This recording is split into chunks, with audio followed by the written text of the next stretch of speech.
Hero എന്ത് ചെയ്യുന്നു? Will he give up? മുറിവേറ്റ സിംഹത്തിന്റെ ശ്വാസം ഗർജനത്തേക്കാൾ ഭയങ്കരമായിരുന്നു.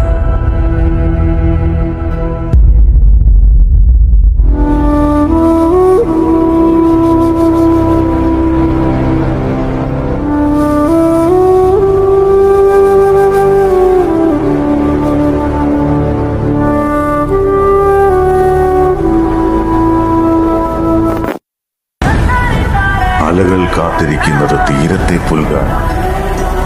സൂര്യൻ കാത്തിരിക്കുന്നത് ആഴിയിൽ അസ്തമിക്കാനാണ്. വിധി പോലും വിറച്ചുപോയി.